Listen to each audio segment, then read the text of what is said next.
Sup. The opinions and views expressed in this podcast are that of our own and Future Bachelor only, and not affiliated with any outside party or entity. This fun podcast may include some adult language. Future Bachelor Podcast. Can't get it with you. Yeah. Welcome to Future Bachelor. My name is Sai. I'm Veronica. And we got our special guests in the building again. What's your name, sir? Solomon, also known as Solo. Oh, hey, throwing those nicknames. Solomon is in the building. This is the homie. You've heard him before. What episode was he on? You remember what episode number that was? 91. 91. Wow. You can't forget. Okay, someone did their homework. That's the homie. Thanks for remembering, Solomon. So, we've been doing this at-home podcast, and it actually is not that bad. Like, I thought it would be way worse, but I've gotten used to it. And it allows us to also, be able to get people on. Just, we ran into you at the park. That's like something we did this past weekend. Was me and Veronica went for a bike ride. I just got a bike this weekend. Yeah. So it's a nice bike, by the way. Thank you, dude. It is a very pretty bike. I ran into you twice actually in 2 different days this week in the park. So that was cool. And you were just like, "Yo, let's get you on the podcast this week." And you're like, "Let's do it." So I'm glad you're here today, man. I played that Usher song in the beginning for you because we started talking about the Usher weekend debate a couple weeks ago and kind of started talking about it again when we met up. But the funny part behind that story or that song is that like when I remember I was like probably like 14. I don't know how old I was when it came out, but Usher had already been around for a while because he's a kid star, But when that song came out, that was off his 8701 album, and it was just like it took off. Like I remember like being like, was he involved with like Diddy or something at that point or Bad Boy? Well, so Diddy kind of took Usher under his wing when he was like 15. So they always kind of had like that mentor-mentee relationship. But by that point in time, I don't know if he was still like in association with Diddy. I could be wrong though. Yeah, no, but that was like the new wave of Usher. That's where like Confessions started coming out like shortly after that, and Usher was like huge. So I remember that being. I know You Make Me Wanna and all those songs were way before that, but like that was like when I really remember like understanding and knowing Usher. So that's a throwback for sure.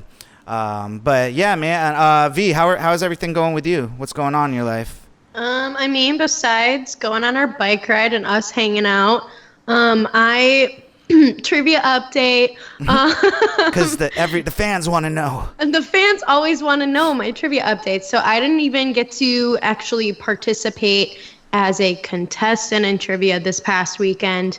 I was the question master. Oh, cool. Which was a lot of fun for me because like then I got to, because we do the rounds where you get like a song's length of time to guess and whatever. So I got to DJ the rounds because I was the one like doing the questions and everything.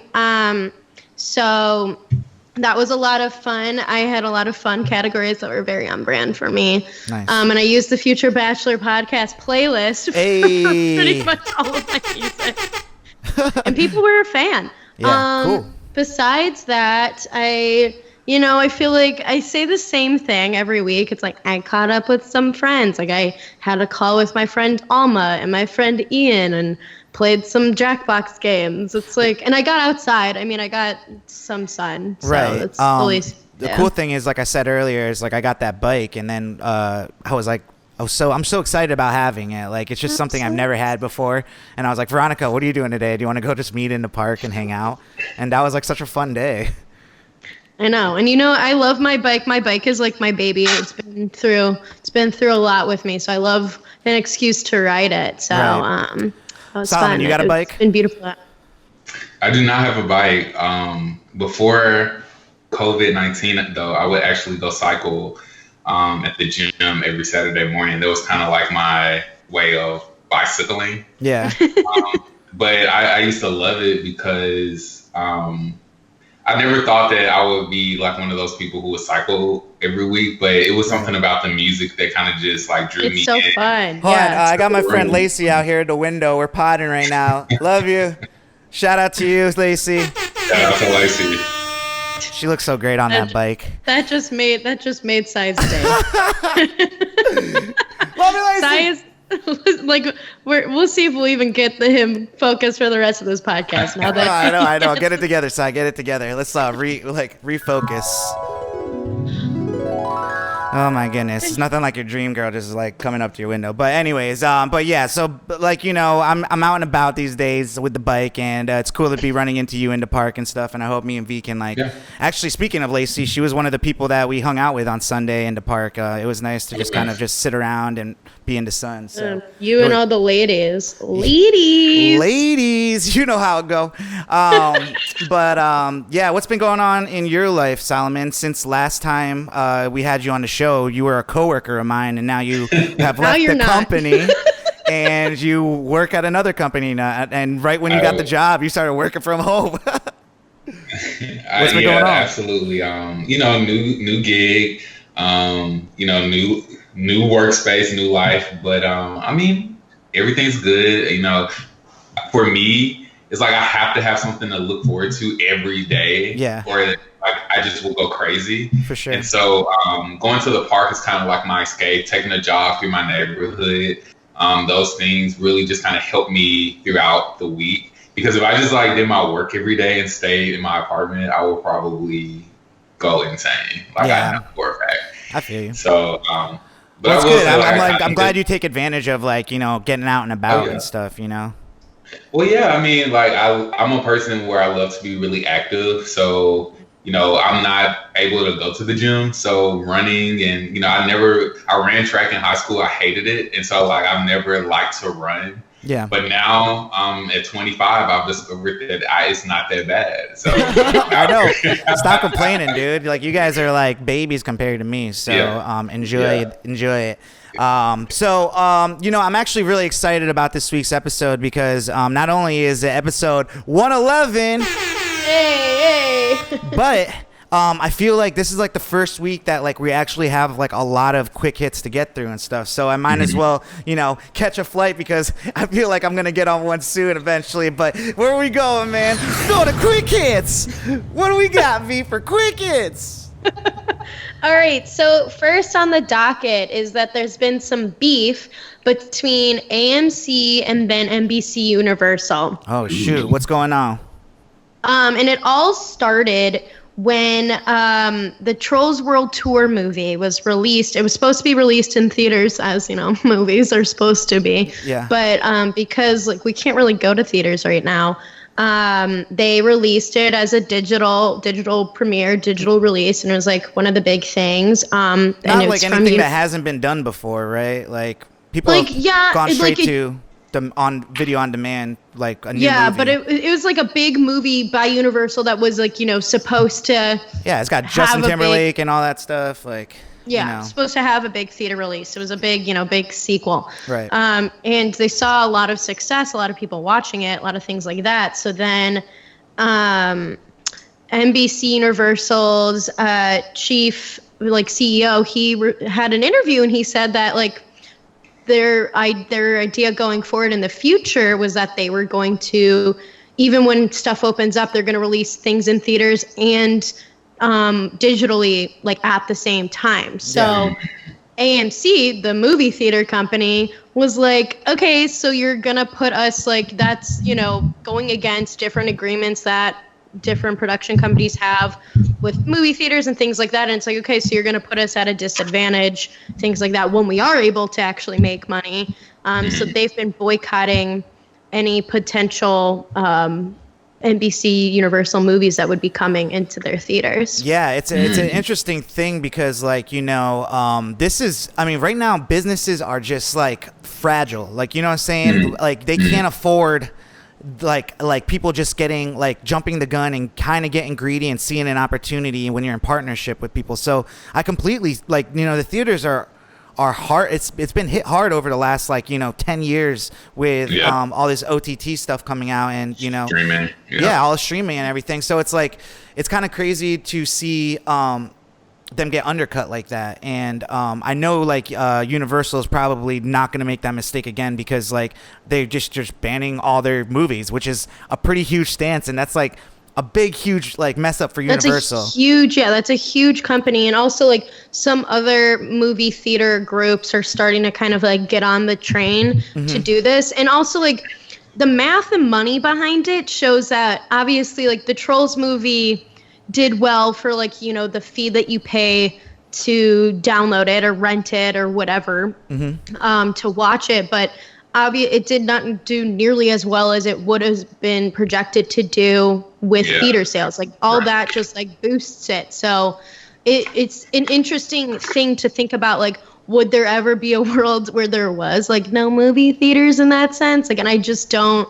Yeah. I don't see that. I don't see that losing popularity, especially like with whenever we are able to like go back and do that. I mean, it's like a popular date thing. It's a popular like I'm thinking about how even at this time last year was Avengers Endgame, and I saw that in theaters like 2 or 3 times. Right. So I mean, like there's no doubt that the best way to experience a motion picture is at the theater. On the big screen. I mean, if you're at a good theater, like, you know what I'm saying? So, I mean, what are your thoughts, Solomon? I really don't understand and you guys will have to explain this to me. What is the incentive for NBC Universal to release their content simultaneously through a theater and on digital? To me, I feel like that would really hurt. It undercuts itself. I see what you're asking, but like really the idea is what Veronica was saying before, and like there's still like a demand for like taking the kids to go see this movie, like, you know what I'm saying? Right. Everybody, it's not like you don't want to just like, it's an experience for kids to go to the movie theater with their family and friends or whatever and watch it there, like, you know, or going on a date, or, you know, people that just truly enjoying a movie like in that experience that it's made for, you know. So I think it's gonna be a minute before, you know, life without movie theaters. I don't see that happening anytime soon. Right. I do know that the thing about this whole like coronavirus, we don't know what the world is about to look like after this. No. You know, because they're saying like with concerts and any like type of setting that what, you know, I know for a minute we probably won't go to the movies, but hopefully eventually. You know, I do agree. That opens up a bigger conversation around like even I mean, I've been hearing things about how the airline like experience is going to be way different now. Like there's probably not going to be a person in the middle seat. Like we get our elbow room back and shit, and they might do the same thing in the movie theaters. Like, you know, so they have to deal with the fact that like for social distancing purposes that they're going to have to skip every other seat. You can't sit Can next you to imagine somebody. going on a date? Well, no. You could probably sit next to somebody you want, but there would probably have to be 2 like, empty "Hey, seats girl." next to you guys. Yeah. I know. Try to do like the arm stretch yawn thing. Like you're like, oh! You're like baby touching her. Oh my God, I almost fell over. Did you guys see that? Yeah. But anyways, what else we got? What do we got for some new music? A lot of stuff here. Drake just, you know, he released his mixtape the other week. And honestly, like, I don't think it really did super well. But he, you know, said like, that was just the beginning. My studio album is coming out this summer, and that we shall be ready for it. He's been getting really deep in things, is what he has been saying. So I feel like he made sure to do a quick follow up with that, just because I think his the mixtape just didn't. You know, didn't really. I don't even know. I mean, is it considered a mixtape? I think I'm interested to hear your. You probably listened to it, Solomon. What did you think of the whole project? I haven't listened to the whole thing. Oh, you haven't? Oh, okay. Yeah. See, the thing about like, I used to be one of those people every Thursday night at midnight to like. You listen to all this stuff. Yeah.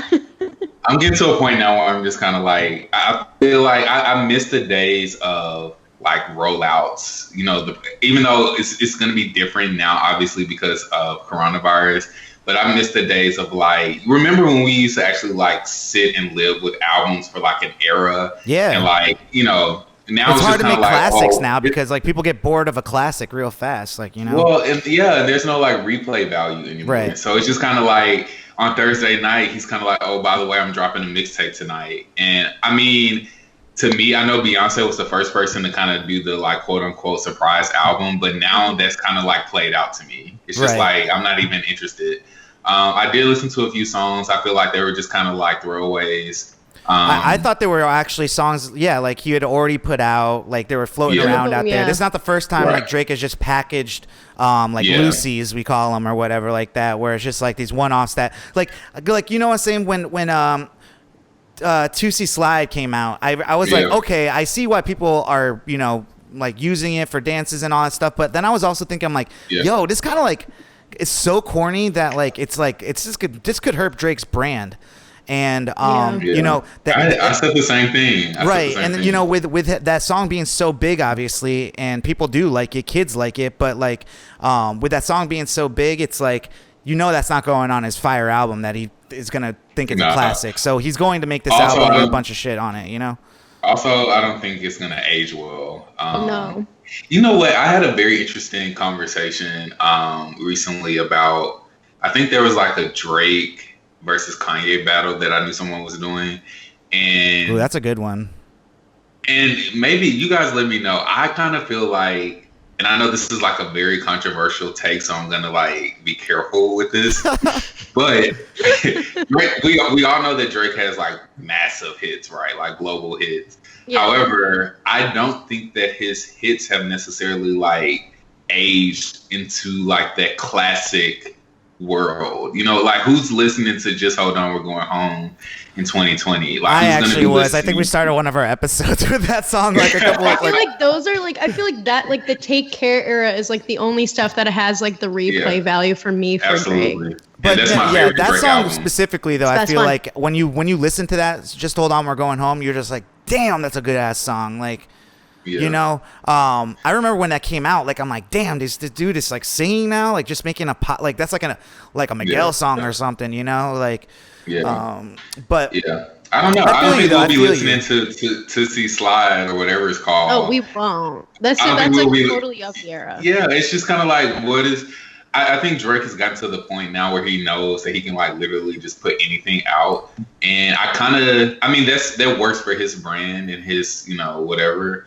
But I actually like, I don't know, I kind of, because I guess we come from that era where like artists really put a lot of work into like their body of art, and I kind of miss putting out quality work versus like, oh well, let me just put something out just to remain relevant.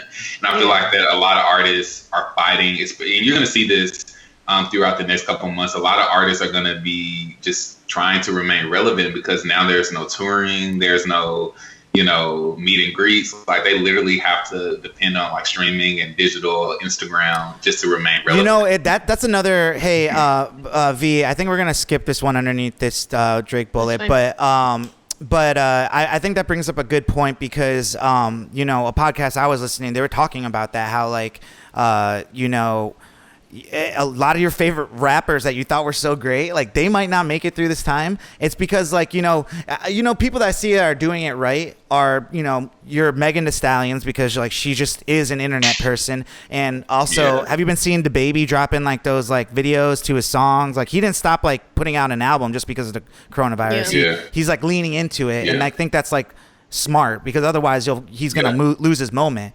And it's actually showing that he's creative and fun, like, what I'm saying? So showing a whole other side of him. So it'll be interesting to see how, like, people's careers shake out here in the next year or two. So, but we'll see. What else we got from music news, V?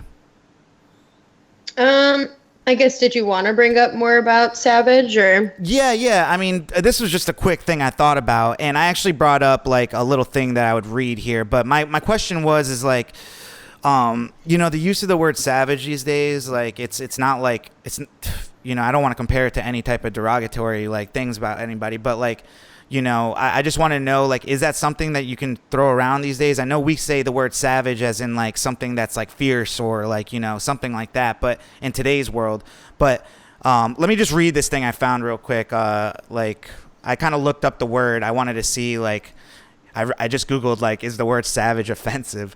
And it came up with like talking about, hey dude, this is, if you saw my internet searches, let's just not. I was like, I don't know if I want to see your internet.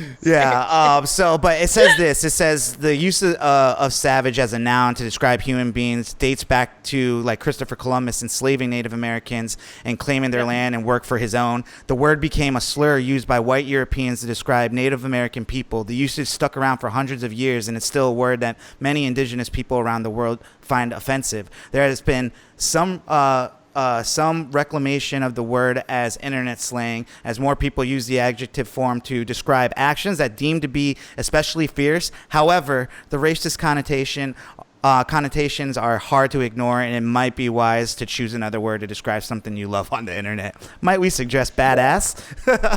But so that was like what I found on the internet, and I thought that was a pretty good wrap up of that word and stuff. So I mean, I would want to know your guys' thoughts.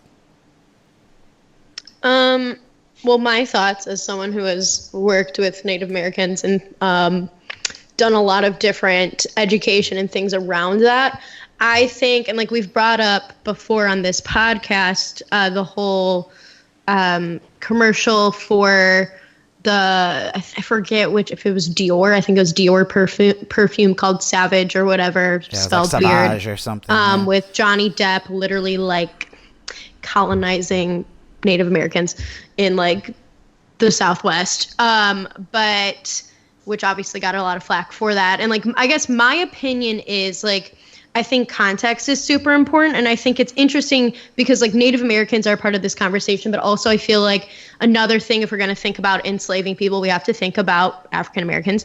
And like Savage, I think for a lot of like these Black women or Black artists in general, it's kind of like sort of like a reclaiming almost of a word that had been used against them to dehumanize. So I can see that as being like, especially now in the world of how it's slang. And I feel like the slang came up through probably it's mostly like Black slang and then also like LGBTQ slang.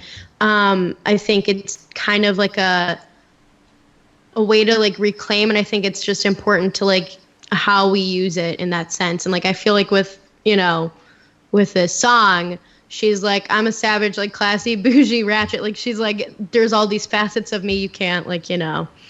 Like, yeah. What do you think, Solomon? This is interesting. I mean, this is all interesting to me. I haven't like. And by the way, before you get started, I don't know if we said at the top that we're actually talking about Megan Thee Stallion's song "Savage." She just dropped a remix with Beyonce, which that's a whole nother conversation outside of the term we're using right now. But what are your thoughts on the word and them using that as like a title and? Well, I personally, I could be wrong, but I haven't seen any like controversy over the use of that word. I think in the most recent times, even just kind of growing up, when we heard savage, it was kind of more so like, wow, like kind of bold and like courageous of you, like the audacity of you, like. But then there was other words that like people use, like people would throw around the word gay, like, saying for other reasons and stuff like that, so yeah, it's like, true. That is true. I mean, and of course, like over time, like kind of what Veronica said, words just have different meanings, and it does depend on the context. But I don't want to say it like that because then people take things and are like, well, why can't we say this word and that? Yeah. I definitely am a believer that we all have like our own like nomenclature or jargon, however you want to describe it. Just community wise, like different communities have different, language, and that's okay. Like everybody has their own slang, and I feel like that's okay. It's fine. I feel like it would be different because we do live in a very like PC world now, especially with Twitter and like cancel culture. Mm-hmm. I feel like if it was really an issue, people would have had like a hashtag cancel Megan Thee Stallion party. Yeah. Like, you know what I mean? Well, no, I do, because that's why I thought it was a cool talking point to just bring up. It's not like supposed to be a huge topic, but like, the song came out and it just like struck me. I was like, didn't we have a conversation about, Megan Thee Stallion and stuff, or not Megan Thee Stallion, Johnny Depp, doing all that. So, to me, I just Yeah, I feel like it is important though. Like, and I hate to be this guy, but there's a difference between Megan Thee Stallion saying something and Johnny Depp like promoting something. Like, I totally. You also have to like think about those types of things too. Yeah, I totally agree. What else we got on the docket, V? All right, so some Instagram live updates, I guess. I guess DJ Khaled went on live and. Solomon's already laughing. Oh yeah. I want Solomon's take on this because that was hilarious. No, it's all love. It's all love. It's all love. Okay, it's so all like, love. who was he like? who is he having come in? Like, that's, I guess, like, I only saw like all the memes and stuff done afterwards, but he was like one major part that was made into a meme was like I don't know if she's a stripper or what she is or like whatever, but she came on and was like shaking her ass and like taking like a water bottle and pouring water down. She's a model. Okay. Yeah. Sure she is. Yeah, no, I mean that's the thing. Like, Solomon, you've been seeing like quarantine radio with Tory Lanez and all that stuff. Of course. I love that. I love that shit. Right. So like essentially that's kind of what happens on that show. It's like he just like gets girl like what's her name? Lizzo and all that was even Megan Thee Stallion, Lizzo, like they've been like twerking on camera for all that and stuff. So it's kind of crazy. So Khaled's now a married man with like he just had his second kid and stuff. So it's like it was just funny to see it pop up and she's like, I got water. Like, did you see? And he's like, no. He's like looking around like his wife is probably watching and stuff. And he's like, no. He's like, I'm married. It was the funniest thing ever.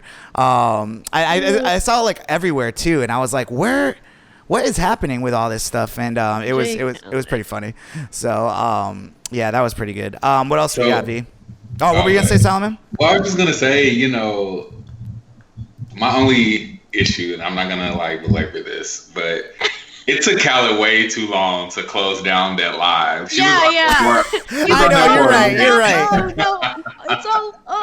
You're right. That's all I'm gonna say. That's what I was thinking. I'm like, why was he just like waving his hands around, like, I'm like, sir, you had ample time to close this this app. I know, just yeah, you could have easily kicked her off. Like, you have to like requested, accepted, all that to do a live. All right. Tell me more about 6ix9ine going live. What do you know about that? Well, Tekashi, I mean, did you see that, Solomon? That 6ix9ine's going live tomorrow, Friday, on Friday at 3 p.m. Right. Yeah. So Friday at 3, I'm there. Yeah, dude, I'm very interested to see. Wait, is he gonna snitch on more people? What's gonna happen? No, but I don't know. We don't know. Like, I wonder if he still looks the same. Like, what is he gonna do? Is he gonna does he have a project ready to go? Like, what is? And also, is he scared? Like, you know what I'm saying? Like, what is going on? What do you think? What any predictions, Solomon, of what Tekashi 6ix9ine might say on or do on this live? Is he gonna go ratchet like he used to? Can we cuss on here? Say that again. Yeah, you guess you can curse. Sorry, I feel like Solomon's cutting out a little bit. Talk. Hold on a second. Say that again, Solomon. You're good. Okay. I think you're good now. Okay. I think he's gonna talk shit. Like, literally. I think he's gonna talk shit. The build-up. The entire time, I feel like he's gonna talk shit. Because we all know 6ix9ine and how he talks. He's gonna be talking greasy. I mean, this is like a year or two of just him not being able to speak to us, and so he's probably gonna like break Instagram literally, and I'll be there for sure. And I'll be there. Well, I think 3 o'clock's a great time too to go live, like on Friday. So we'll be checking it out on his Instagram. So yeah, what else we got, V?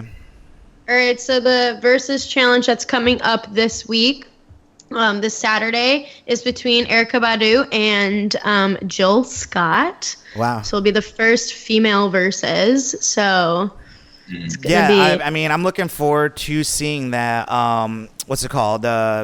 Solomon, what do you think of... I think we talked about it a little bit in the park, but what do you think of Babyface and why am his name's slipping my mind right now? Teddy Riley. I just want to say that Kenneth Babyface Edmonds is the GOAT. I knew that. First of all, the first time that they went live was Ratchet, and it was Teddy Riley was doing the absolute most.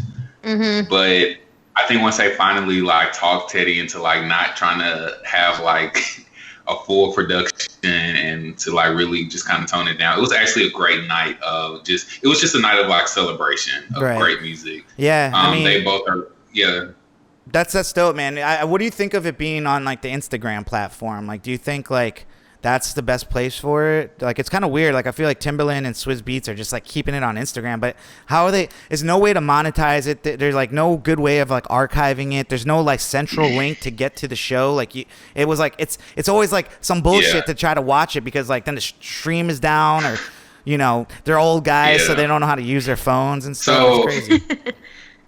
So I think maybe eventually that would be cool, but I think for now, I think in a weird way, I think there's like a magic and a beauty of it being like an Instagram live. Because I think when Teddy did try to like monetize it, he was trying to like push people like to his website. That's why he had like that full production. Yeah. Because if you actually were watching on his website, everything was clear. And he was trying to like monetize it. But to me, I think there's something like more intimate and cool about it being on Instagram. Obviously, that won't work after coronavirus, but I think, you know, it's pretty cool. Like it's working now. So yeah, it has its glitches and whatnot. But I think that, you know, the general public, like, we don't really care about that. We care about the battle and the conversation and the banter. Yeah. And I think what's interesting is that even though you have like the glitches and the echoes or whatever, it makes for, you know, viral content. Like, let's be honest. Like, yeah, you're right. People were talking about Teddy Riley for days after that. So. Yeah, I saw all the spoofs and everything. What's it called? In some extra news when it comes to Tiger King, what's going on with Joe Exotic over there, and who's going to be playing this guy in the upcoming movie? Is it like a Netflix movie? So they're creating. No, I don't think it's going to be on Netflix. It's how could it not be? I don't know. I think it's going to be with CBS. So it's going to be a series. Joe Exotic: A Dark Journey into the World of a Man Gone Wild is the title. Whatever. And I'm like so over Joe Exotic. Yeah, I'm so over like these companies making like crazy ass long names for these shows and movies. Like, what the fuck? Yeah. But so this movie is going to be centered around a Texas Monthly article on him, and he's going to be played by Nicolas Cage. This isn't the only like other scripted series. They're doing one based off of the Wondery podcast called Joe Exotic, and it's going to have Kate McKinnon. She's a producer on it, and she's also going to be Carol Baskin in it. So these are two separate. These are two separate Tiger Kings. Yes. What the heck? Yeah, so, I'm over it. I honestly think like it's being overdone. I didn't think the docuseries was that amazing. And also like I'm not a Joe Exotic fan, so like I think it's like. But Jimmy Fallon did like a whole bit, like, you know, everyone's doing like their late night shows, whatever, from home. So he did a whole bit of him pretending to be Nick Cage, pretending to be Joe Exotic. So that was funny. That is funny. Well, I'll probably check it out just to see Nick Cage do his best. I mean, I'll probably see it just because like I have like I love like Nick Cage like as an actor, like makes no sense to me. He's just so ridiculous. So it's just like I think it'd be fun to see him. What are these new pictures of my baby mama on her birthday? What's going on here? So Adele posted pictures. I think she just turned 32 this week, and she for me personally, like, this isn't news. Like, we've been seeing her gradually like losing weight and whatever, but like everyone lost their minds over these photos of her because she her body has been transformed. She's thinner, whatever. I mean, I have a lot of mixed opinions with how this is being taken in general, just because like good for her if this is like something that she's like healthily doing as for herself or whatever. It doesn't even look like her. This is crazy. Yeah. Oh my gosh. But I also do you think it's like surgery, or was this all like you said, like done like with exercise and diet and all that stuff? I don't know. I mean, I think I assume that it looks pretty natural to me, but I don't know.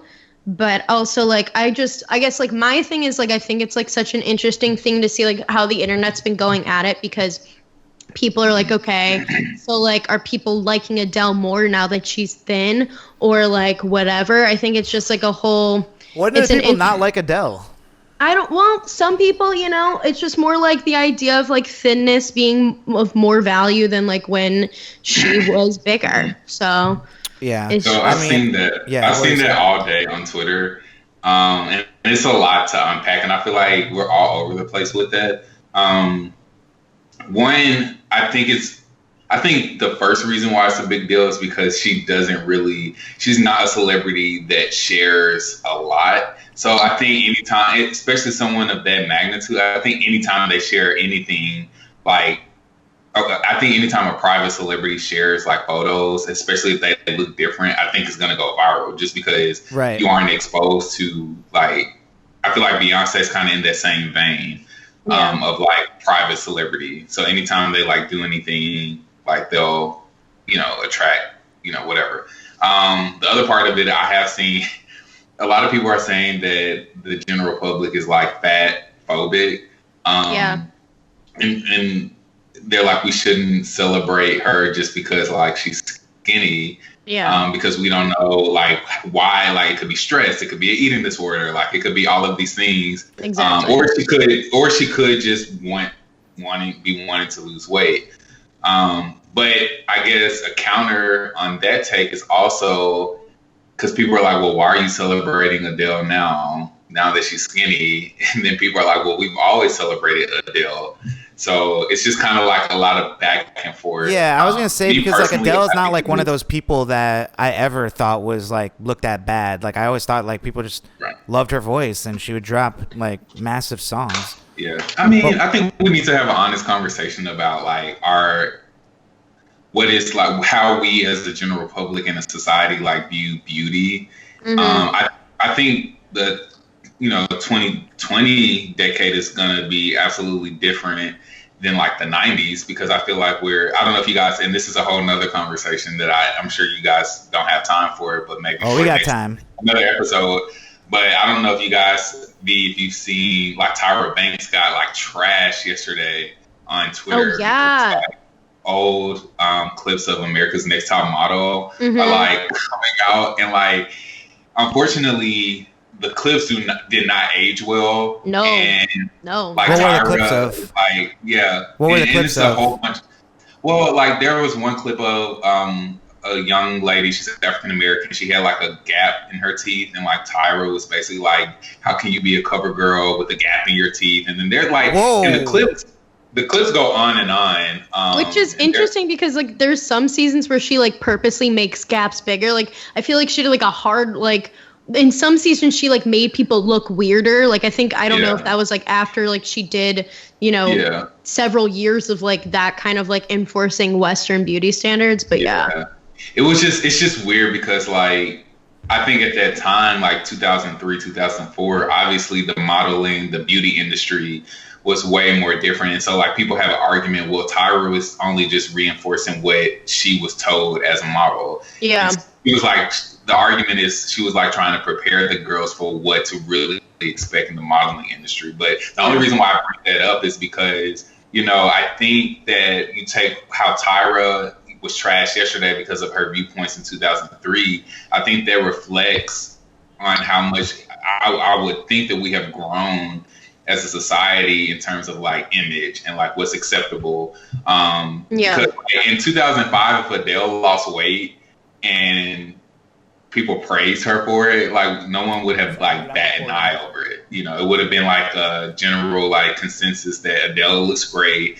We're proud of her. Like, let's move on. But now we're like really diving into, well, why are we now celebrating her just because she's skinny? I think the bigger thing is that like people, because of Instagram and social media and how we like do all this stuff now, I think it's like a lot because everyone's like about fitness, or everyone wants to look better. Like, you know what I'm saying? So it's like, when you see such a drastic change, people are just like, first of all, they don't know the work that goes into trying to even change, because most people don't put in the work. And then, it's just like, oh, like it's really her choice to do whatever she wants. Like, you know what I'm saying? So it's like, I don't know if people are going crazy like she looks good, or like are they going crazy in like the sense that they think like she's sick, or what? What's I haven't seen any of this, but I mean, like, people think she looks good, but also like I think there's like the discussion of like, yeah, the whole like idea that like Solomon brought up earlier of like the general public being fat phobic. So like just the idea that it's like, oh, like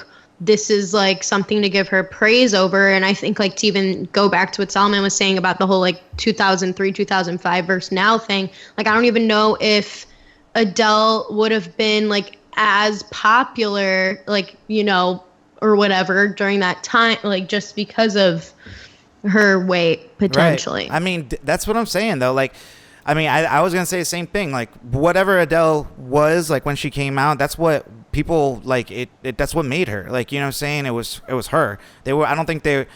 It is an interesting thing to think about. Like, what if she was like skinny when she first came out? Would we all be like, oh wow? Like, that's the messed up, deep underlining thing that's here that we can't really even answer. So I don't know. I'm interested to see. I feel like Adele is so massive, like in terms of just her celebrity. Yeah. Now, kind of like at that level where she can kind of do anything, be anyone, like put out any type of music, and she's still gonna like go diamond like in the second week. right. Yeah. But I'm interested to see, you know, because let's be honest, like, you know, however you feel about, you know, body image or whatever, like the music industry, entertainment, a lot of it is like image. And I'm interested to see how she kind of, you know, how this impacts her, you know, success. I doubt that it would impact her success poorly. Yeah, but I honestly think it could help her success. And also, I think, you know, the fact that the only problem is the way she did this. It's kind of like, it's like dropping, like Beyonce dropping a surprise album or something like that. Like, you're just shocked by it. Like, if she kind of showed, like, I think from now on, like every time she drops a music video and she's in it and she's looking thin, people are going to always comment on her looks now. And I think the problem was that, like, you know, they haven't seen the gradual change. Like, if maybe she shared a little bit more of the process, or that's what I hate about like celebrities just changing like this. And then it's like, yeah, now it's like we exercise and stuff. No. I wanted to see how you shed 200 pounds. Like, you know what I'm saying? Like, how'd you do that? You just like went away for like 2-3 years, and now like, and I think that's what like I think people get excited about. You know, I think they just want to go along the journey and not be surprised by such a drastic different change. It's tough though, because it's like, I agree with you, and that would have been great if she would have shared their journey. But like at the same time, or maybe she like, will. Maybe it's documented, but I don't know. But at the same time, I just want to say, like, she doesn't like owe us. Like, I agree with like, that. You know, she wants no. I don't even think that either. I just think that that's like legit. Like, if you think about like the world and how it works right now, like if I'm just saying a suggestion of what could have been like a little better for easing us into, because now I feel like it's always going to be about her looks now. Yes, she's going to come out with great music. That'll go far, but people are always, I feel I'm interested because like we've never like her. Adele was never about her body. Like she will always she will always be dressed from like her neck down to literally her like ankles. And so that's why I only brought that up, because I'm interested to see now, because now she's gonna face like a new kind of like like what is she competing with, like Beyonce now? Like, you know what I'm saying? Like, like she's gonna like, it's a new type of pressure for her. So I'm interested. I see her more in like the Celine Dion like lane, like, you know what I'm saying? Just keeping it classy all the way down. But like, you know, straight up though, I always thought like she was beautiful. Like, you know what I'm saying? No, she absolutely. I mean, I can't really tell like exactly like how she looks in this one picture I'm seeing, but like, you know, I mean, I always thought she was beautiful. It's just like now we got like two versions of her. I have one last question. Yeah. Is it bad though to? We don't. Okay. The problem is we don't know why she lost weight. I guess that would be the only issue. But like, is it really bad to like celebrate someone for, you know, being healthier? No, you know? not at all. Think so, but I also think that like brings into question of like, what do we view as potentially healthy? Because like people can be bigger bodied and be healthy, be perfectly healthy. So I think it kind of becomes like, okay, you know, and that plays into the whole idea of like fitness culture and diet culture and just like all the awful like awful like sustainable things that we see in social media that like not everybody can really get to. True. Yeah, I feel you. Well, that was a good discussion, man. I feel like all of these all these quick hits kind of broke into little mini main topics because we've had a great thing going right now. But what made you go yikes this week, V? What just made you go yikes? All right, I like just adjusted it last minute because I liked this better as my yikes moment. Okay. But Elon Musk and Grimes had their baby. Had their baby this week. Okay. Yo. And this baby's name is X, the letter that looks like an A and an E connected, space A-12. And let's go over the reasoning. Let's go over Grimes' full ass reasoning for this. Okay, so X is the unknown variable.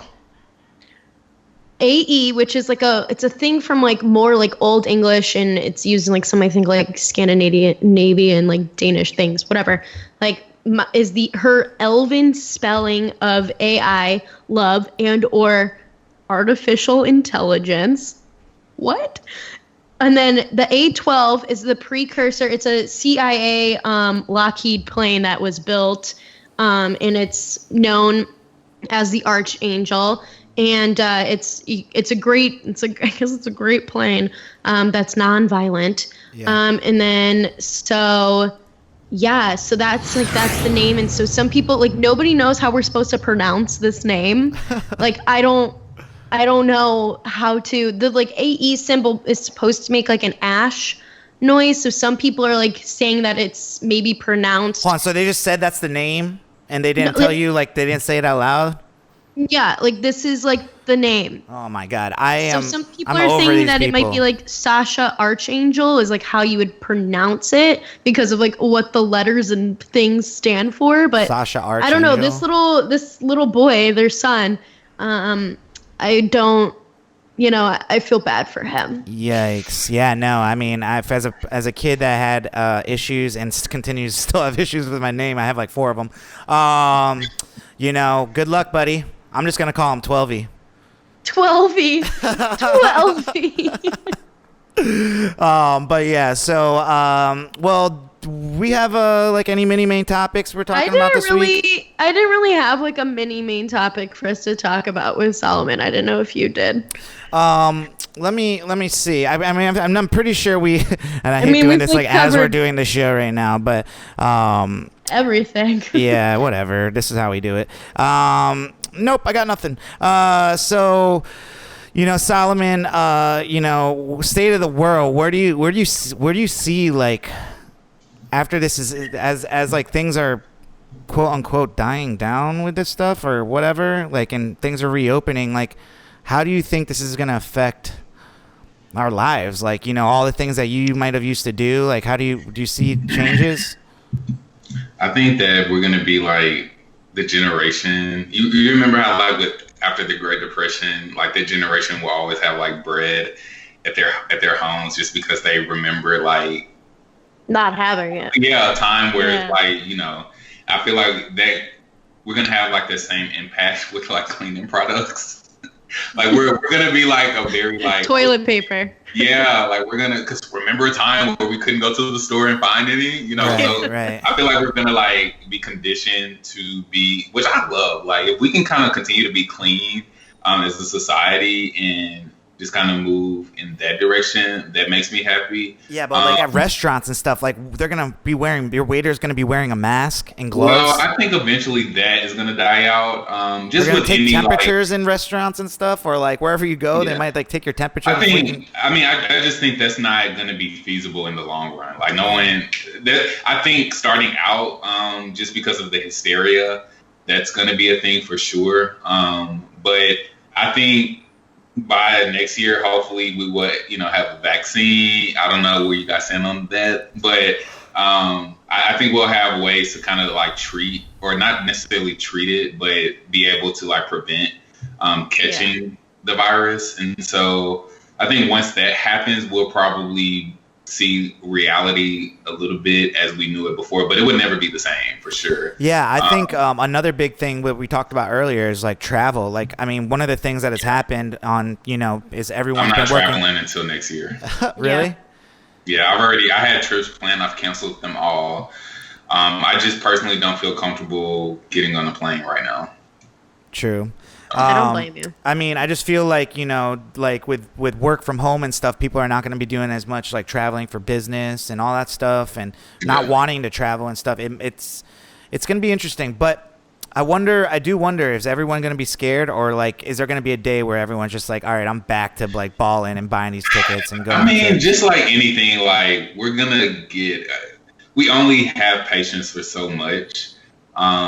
And it's gonna become like white noise at some point. Well, what do you think about like international travel? I mean, I feel like that's a little scarier than traveling like in America or something, Yeah, I mean, I think that's the only reason why we have like the most cases in the world, because we didn't shut down international travel sooner. Yeah. But yeah, I'm not trying to travel internationally anytime soon. But I mean, it is what it is. Like, the thing I'm going to personally miss the most, y'all know I love music. I'm a music head. I'm going to miss going to concerts. They're talking about we won't be able to like have festivals and concerts. Dude, I was just revving up. This is like the first time I bought like 4 concert tickets ahead. Yeah, I had like bought like 4 different concert tickets ahead of time, because it was like going to be my new thing, like where I'm just like, if I'm seeing a cool girl, like, let's go to a concert. Like, You're I got like, 2020 is my year of concerts. Yeah, concerts and girls. Like, what I'm saying? Womp. Well, I'm about to do my own sound effects, so I can just do this. I think you have them. Right here. But yeah, no, I think, that's one of the big things I'm going to be bummed out about. Like, when does that come back? Like, not until next year, at least. I don't know. It's just tough. Like, what do you all, like, for me, I don't know if you guys are like this, but I know, and I kind of touched on this briefly before, but I'm the type of person where I need something to like look forward to. And so it was kind of like being able to have like moves with my friends, like going to events around the city, like social events, even like just going to a party or a restaurant, going to brunch, like those small things. I never realized how much that really, truly, and I'm not saying this in jest, like, it truly like helped my mental health. Like, I needed something to like truly like look forward to like help me get through the week. And now that like all of my days like run together, it's just kind of like, dang, like, I don't know. On the opposite flip side of that, I feel like I saw this weird chart of people, like, how they're doing and stuff. And I felt like I was at the top of the chart as far as like doing well, because like I feel in control of my life. Like, I don't, even with all this going on and stuff, like, I don't feel like things are out of control of my life. Like, a lot of people feel that way right now, and they're letting it get to them.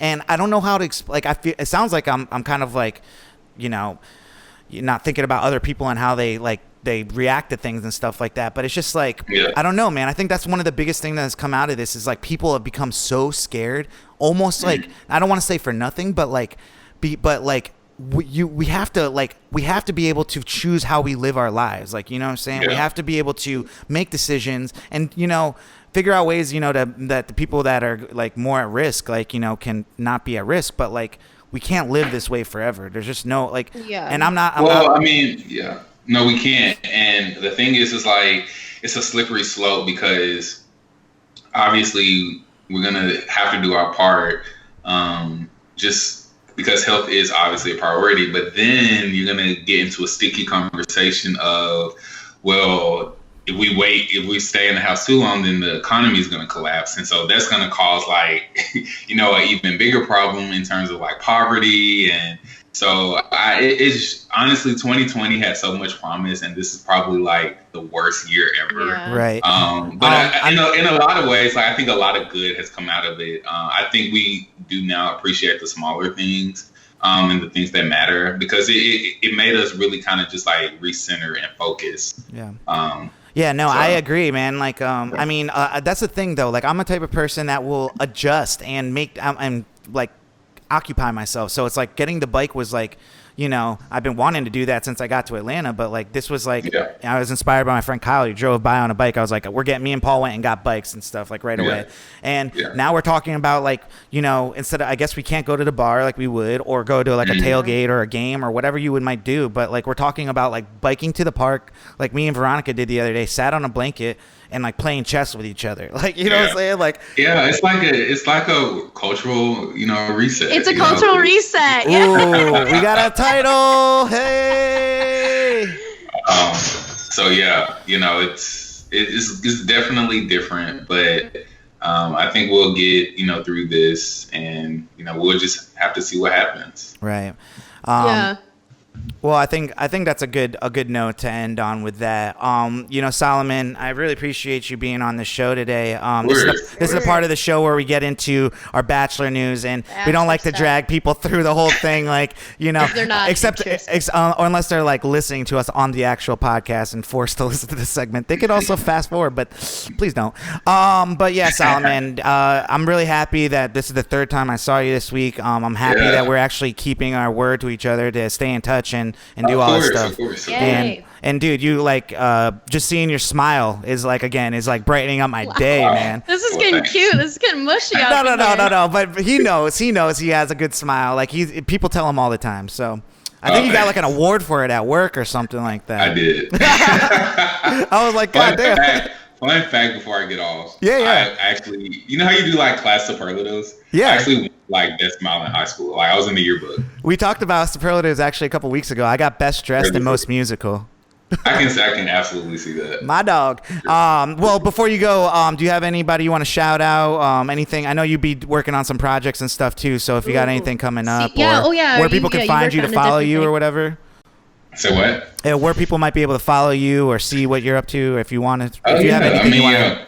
Follow me on Twitter, on Instagram, all of that good stuff at Solomon Puryear, SOLOMONPURYEAR.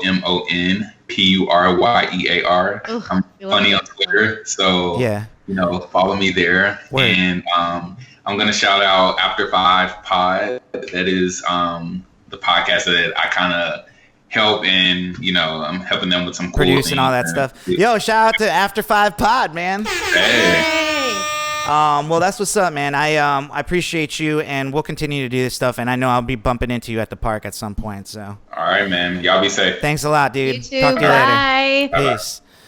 Yo, V, that's been fun, like, you know, catching up on all those points and stuff. I feel like we had a lot of like mini main topic points from Heart Quickest. Mains, yeah. And Solomon's always a great person. Like I'm so like when I worked with him at the company, like we would just like pass each other and be like, "Yo, did you see like when this happened and stuff?" When I start doing that with people, that's when I'm like, they're gonna be a guest on the show. Like, that's my dog.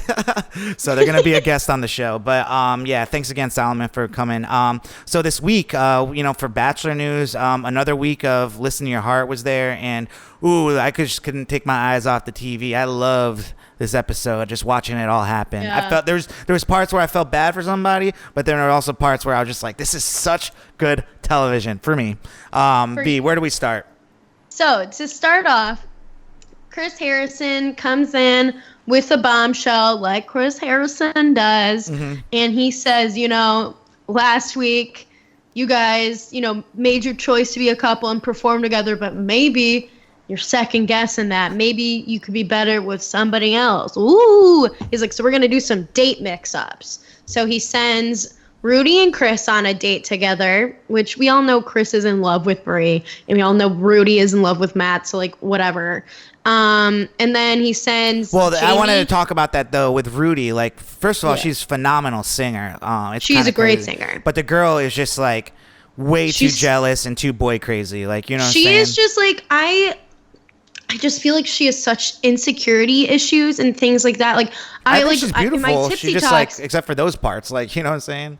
Yeah, and like in my tipsy talks, I like said something to the degree of like, I like want her to be okay. Like, she is so worried about like, I think she is probably someone who's always found a lot of like self-worth or value from her relationships with men, and I think that's, you know, that's a sad thing to do. Yeah. We've been there, but like I think I just like kind of want her to be okay, and I feel like this date like helped her see, you know, like helped her like kind of be better or whatever, but like she was like she was just so worried about like who was going to be talking to Matt the whole time. It just was like annoying to me. And like obviously like I knew Chris is super into Brie and they're like the perfect couple, so like I knew he wasn't going to be like, hey, like I mean, they're going all the way. They're going to be the ones going on tour. Well, there's not going to be a tour, but they'll do something with them.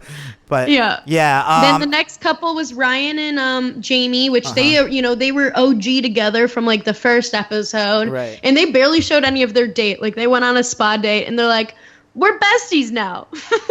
I'm like, cool. Yeah. But then the big date was they paired together Julia and Brandon, which the producers are just messy. They're messy. They knew to do that on purpose because Julia had been talking about how, you know, like Brandon, she had second thoughts about like being with Sheridan. Like she, you know, had feelings for Brandon and they got to write a song and perform it together. This has been a buildup of like, obviously they made Julia the villain of this season, and also like rightfully so. Like I just feel like I went because, you know, whenever like someone like has a bad week on the show, I always go to their Instagram to see the hate like, comments. Hang on. I just because I want to see like the hate comments. I'm like, yo, are other people feeling like I am? And yes, they usually are. And you know, she's been getting so much hate like on her Instagram and shit. And then she posted like this one picture of her talking about like I now see it like through a rear view mirror, and I see where like it's all coming to focus now, and I would try to trust my heart, and it failed me. And I failed Sheridan. Like, you know what I'm saying? Like, he ends up going home because she, like, and this douchebag, like, had a good date, and, like, he's so stupid, dude. What's this guy's name? Brandon?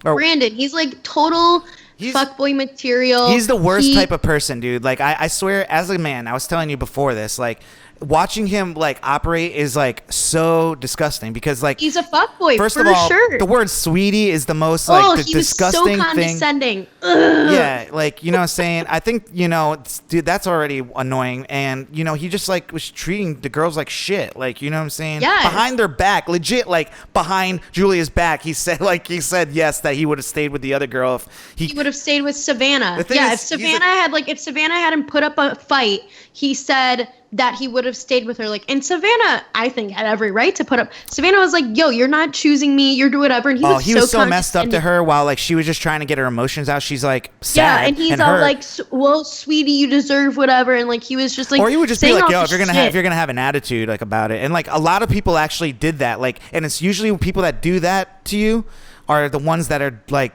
gaslighting you or totally instigating you and stuff. You know what I'm saying? So it's like, of course you're gonna be like, you're trying to like downplay someone's emotions because you just like made them feel like shit.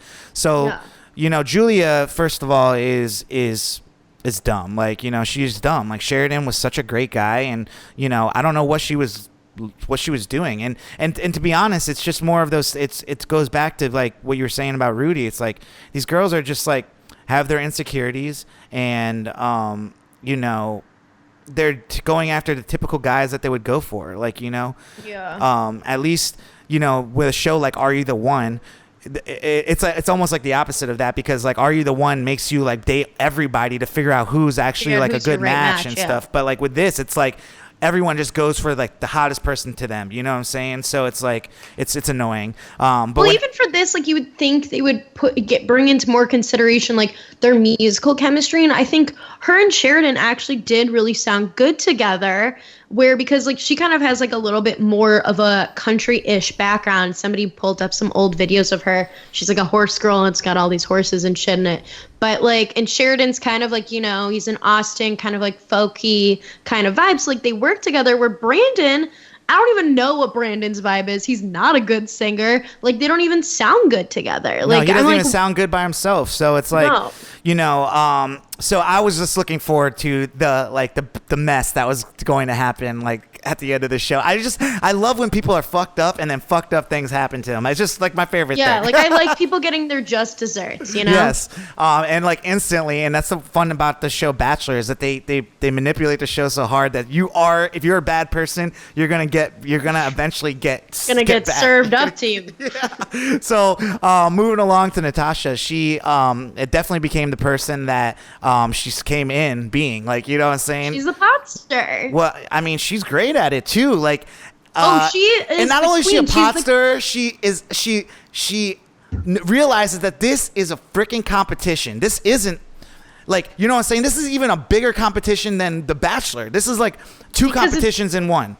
Yeah. You know, you're competing against other people for love, and then you're also competing for music. So like it was a smart ass move to fucking tell her that, like, this guy was talking shit. It was dirty, but it was smart. Like, she definitely, like, so Natasha was the one who kind of asked Brandon the question earlier in the episode. Yeah, and homeboy was like, ooh, that was savage questioning or something. Yeah, like asking him, like, if Savannah didn't, if Savannah would have stayed or like had him put up a fight or like whatever, if he would have just stayed with Savannah.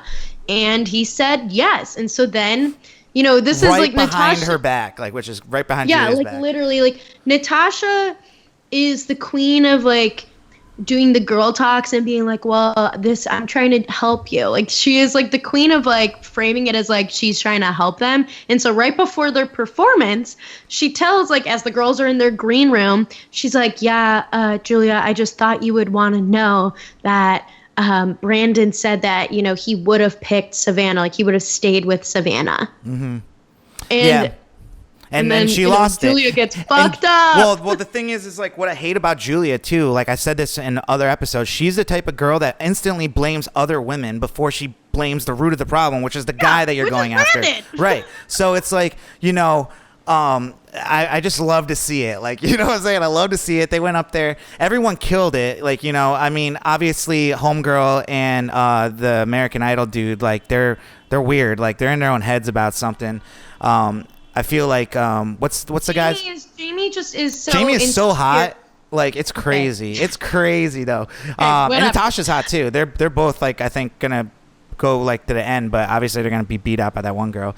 But with that being said, like, I feel like they're really about their images, like, and so much so that like Jamie gets in her head and gets like insecure when she gets on stage. Jamie and stuff. is just really insecure, and like because she's super young and she's really worried about letting Trevor down. That's her issue. Is like that is where she gets like really torn up. Is that she is all like, well, if I do poorly, then I'm screwing Trevor over. And I'm like, dude, Trevor had a chance at American Idol, whatever. Who gives a fuck? But like, no, this is the difference between someone that's an artist and someone that's pretty and wants to be like famous for singing. Like, you know what I'm saying? Like, you can tell the difference between someone that's like performing up on that stage and loves to perform, and she just like gets insecure on stage. It's like, this is not what you want to do. Like, you know what I'm saying? Yeah, like, because she's more worried about like letting him down and then in turn ruining their relationship, which I'm like, okay, if you I honestly don't even think that's so like in your head you won't do that. I honestly don't think that's like actually what she thinks. I think she's using those both as an excuse for her own she can't control how she feels. Like, she gets in her head and she's like saying like, I don't want to let him down, but I'd be interested to see if she'd do the same thing if she was by herself. Like, you know what I'm saying?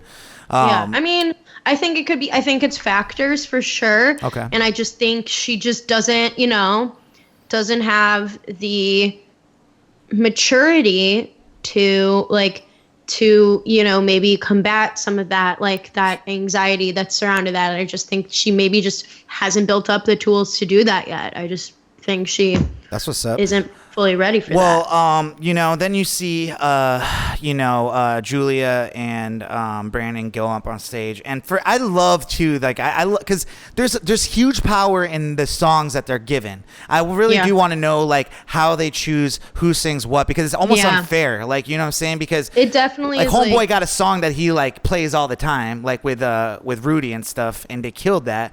But like then this guy is getting like the craziest like oldie songs that like Brandon like sucks singing and terrible harmonies with the other person and stuff every time. So yeah, and like Bree and Chris got Lover, which is like one of Bree's favorite songs, and I feel like it perfectly fit them. It was like it worked perfect for them. Yeah. So I mean that's the thing though. They're not being authentic and they're being like kind of like, and the producers are messing with them, and it's awesome to see.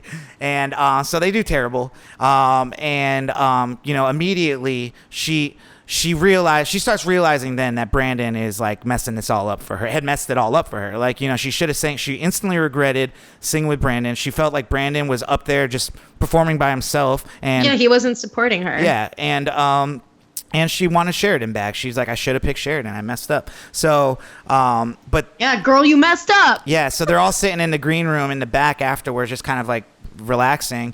And, you know, she starts going at Natasha about the, you know, her telling, why would you tell me that before I have to go and perform? And Natasha slayed her. Like, I was just like, hell yeah, Natasha. She was like, hey, you know, I'm sorry you took it like that, but like, look, right now there's, you know, 8 other people here that just put a lot of time into their performances, and tonight's not about you.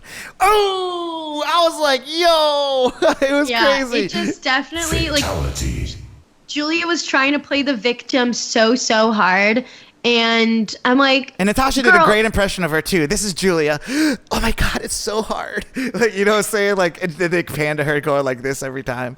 Yeah, it Julia's is true though. She's trying to play the victim, and I'm like, you know what? This is karma. Mm-hmm. You screwed Sheridan over in like the worst way, and then you like, you know, picked fights with Savannah to begin with, and you picking fights with, like, this is karma, bitch. Like, this is what you get. Like, I don't know. And honestly, she was doing the same thing to Sheridan that Brandon was doing to both of them. Like, you know what I'm saying? So it's like she like I kind of expected Sheridan to stay, and he's like, what do you expect me to do? Like, I'm not going to stay here trying to date you while you're playing back and forth with him.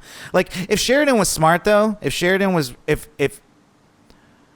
they were smart, they would have stayed at least one more week. I think they would have made it one more week. But how would he stay? Because she didn't want to be with him. Right. So who is he going to be with? Savannah? Savannah didn't want to be with him, so he wouldn't have been able to stay. That would have been G as shit though, if they like were like, hey, let's just try maybe like to kiss this tonight and then get through that performance tomorrow. Yeah, like Savannah and Sheridan were like, okay, we're the exes couple now. Like, yo, that would have been G as shit if they were like, actually, we're bringing back a couple, and they came back and performed after Julia and Brandon and killed it. They gave them like an extra day to practice too. That would have been awesome. Brutal. Yeah. Actually, that was the word that he used. It wasn't savage. It was a brutal line of questioning, which like Natasha was going at Brandon at the table. Well, yeah. So, and now, you know, Brandon and Julia went home. Thankfully, they're the worst people on this show. I hated them both. And that's a strong word. So next week, it looks like Rudy will be the next person to get in her own head. And I could see it happening. She's been in her own head. We're just going to see it even more. Right. I mean, I could tell that Homeboy is in it for the competition, and he's being nice, you know, he's being cordial and stuff, but I could see her like trying to be like all touchy-feely with him, and he's just not like reactive. So I think we're going to see a lot more of that in the next episode, and they might have a conversation around like are they going to be a couple after this and all that stuff, and then she just like, that's where I feel like I hope they don't go home, because I like him, he's cool. Well, my thing is, like, I think because of how the show is set up, like, you have to be in a couple, like, similar to, like, Bachelor in Paradise. Like, the whole point is, like, getting into a couple and then staying. Like, I don't think, like, if their couple breaks up, then they both are going home. Do you think we're seeing a marriage next week? A marriage? Or do you think they went on a date, Bree and Homeboy? Oh, because so they're going to Vegas. They're, like, tripping to Vegas. Like, I don't know if they'd get, well, I don't know. That is like, I feel like that's, they should get married. I mean, they're acting so in love that you might as well just get married right now, because it's like, what are you gonna do? Like, I mean, yeah, but I think it's a little crazy. But I mean, I don't know. It is crazy, but like, I mean, aren't they acting like they're like they found each other after like life? It's acting. I think it's genuine. For sure. They seem the most genuine to me. They actually like care about each other. They're both very talented. They're my favorite. I have only love for them. And they killed it. So, so next week should be another episode. How are you feeling about the show? Are you enjoying it? I still think it's. I mean, this week had a little bit more excitement for me. I still think it's too long. In general, I think, I don't know. It's something to watch. Yeah. I don't like it. It's painful. It's pretty. I get excited actually knowing that I have, like, right now, like, my only two shows that I'm really watching is Listen to Your Heart and MTV's The Challenge. So it's like Monday night I got that, Wednesday night I got that, and I'm good to go. You know. So yeah. Well, do we got anything else on Bachelor news? Yes. So Pilot Pete and Kelly finally went Instagram official. Yep. So we all know that they're officially dating and, fucking in Kelly's apartment in Chicago. So we're like, I wonder how far we're back out. I really would love the timeline of, like, after the rose and all that stuff when Kelly showed up on the show and they just had her randomly sitting in the crowd. I swear to God, they were already dating then. Like, I swear to God. So you think, like, they were, like, the whole thing was like an elaborate orchestration between Maddie and everybody to play off this stuff for cameras and the storyline? I feel like they were already starting to, like, date and whatever, just because, like, her, like, Barb was already following her and already commenting on stuff, and, like, she came back and the way that they panned to her, like, I just feel like she definitely, like, she was already foot in the door, like, they were already in some sort of thing, and she had her foot in the door before the show even started. I mean, yeah, she did. Yeah. So I feel like, and the whole Maddie thing, like, how then, they acted like, I mean, even, like, on after the final rose with how him and Maddie were acting, it was more like he was, like, just defending Maddie more than being all, like, I'm dating her. He was more like, like, I love her, like, I care about her, whatever. Like, I just felt like I actually would love to go back now and see, like, watch it. Just see what Barb was like. Like, if she says something like, you need a girl that's like this, and then she's just describing Kelly. Really? Yeah, but well, good for them. At least they're happy. Peter, whatever. They're still making bad. He's the worst, dude. He's so, like, cringy. TikToks. I hate them, dude. Yeah, he's cringy. That My thing is, like, nobody wanna see us together. Yes. I'm like, this is stupid. My thing is just, like, Kelly deserves so much better than him. And it's like, we did want to see you guys together. What are you talking about? And then you fucked it up, and then whatever. Like, my thing is, like, I kind of am like, Kelly girl. He, like, dumped you for Victoria F. And, like, then all these other people, and, like, whatever. Yeah, but you see what it's like to be a bachelor couple. You get to come back and be, like, you're on your regal throne on Listen to Your Heart and, talk shit to all the other people. Like, it was really funny to see Rachel Lindsay on it because, like, did Homeboy even get to talk once? He had a microphone the whole time. I didn't see him say one thing. Brian has no personality. I don't care. Like, but, like, they wouldn't even include him saying one thing. Like, I didn't hear him say one thing. Because he probably had nothing to say. She, like, literally is a host nowadays. Like, that is her. I remember I was so mad when she ended up with Brian just because, like, I felt like he was, like, so blah. Yeah. But this just proves it. He must just sit around being pretty. Yo, who is Natasha's boyfriend on the show? Ryan. Okay, so Natasha and Ryan are my favorite. Because I feel like them as a couple makes no sense. No, you're right, but they're doing it like I feel like yesterday's performance of, like, on the show was great. Like, you know what I'm saying? They went down in the crowd. They had a little, like, acoustic part where I feel like she definitely carries it. Like, I think she's the one carrying that heavy. Yeah, but, like, regardless, they put on a show, and I thought that I just wanted to say that their performance was. I mean, obviously, Bree and Homeboy. I always forget his name. What is his name? Matt. It's the most basic ass name. Yeah. So I obviously they're the best, like, singing couple, but, like, it's almost, like, annoying to watch at this point. Actually, I don't want to see it anymore. Like, I'm like, ugh. Well, Rudy is, like, I call her the fancy pants girl because she always wears fancy pants for her. Yeah. For her performances. Their performance was great too. She's great. Yeah. No, I think she's great. She's bouncing around a lot though.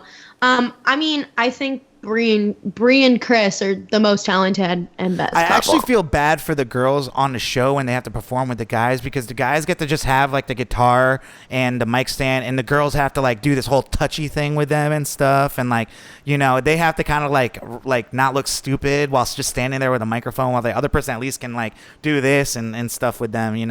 It's kind of fucked up, but well, cool. Well, why don't we get into our slapper of the week? Well, you know how I like to have songs just come to me. This is probably a song that y'all have been listening to for a while. Yeah, I've been listening to this for a while. Right, but like, it's like one of those songs you hear in the background and eventually like, wow, that beat's like really good. And then you're like, wow, this is a good song. And then, I thought it was ruined by the fact that Nicki Minaj is on it. Like Doja Cat could have just killed this shit by herself. The Nicki Minaj remix just came out. I mean, this song's been around for probably like 6 months. Yeah. So I essentially, and there was also like a little talk that like Nicki Minaj was kind of like throwing beef at Beyonce or something. At Beyonce and her stuff in there, trying to say that. Like Beyonce was saying something about like plastic surgery on asses, like if you want to see a real ass, and the Savage remix. And then I think Nicki went and put that was like, maybe Beyonce's not really talking to Nicki Minaj. She might be talking. I don't think she was. No. But she's talking to like a whole, like she's talking to Cardi B, she's talking to Nicki Minaj, she's talking to the culture. But I think Nicki Minaj took offense to it and then threw in the line in the remix of something about like, well, that real ass didn't keep your man from like creeping or going out creeping. Yeah, or I was like, bitch, what? Like, stop. Yo, I don't know. I think there's something there. A lot of people think, I mean, dude, that's the Beehive versus the Barbs, dude. Yeah, the Beehive wins. Like the Beehive would definitely win. For sure. Yeah, they definitely would. Fatality. All right, well, let's get into our slapper of the week. Without further ado, let's just get into it. I don't know much about her. Maybe, do you know a lot about Doja Cat? I like Doja Cat. She's like kind of one of her big songs that like was popular on the internet. I think it's called, what is it called? Milk or Moo or something, where she literally like is dressed like a cow and she has like puts fries in her nose. It's like the most bizarre thing. Like she's known for being kind of like wacky, and off the beaten path of like being like a female rapper situation. That's dope. One of my favorite songs by her is called Tia Tamara, and it's literally about boobs. And well, she called her titties after her sister. Yeah, like my girl's big like Tia Tamara, big like Tia Tamara. Like like I don't even know what that reference is. My girl's big like Tia Tamara. Tia and Tamara are twins, known for like sister. Yeah. But so it's just like her twins. But anyways, I got it. I got exactly the reference. It just doesn't make sense. Like Tia and Tamara aren't big. Like, you know what I'm saying? They're sister. They were. They're in the culture. They are. Were. So only one of them's big now.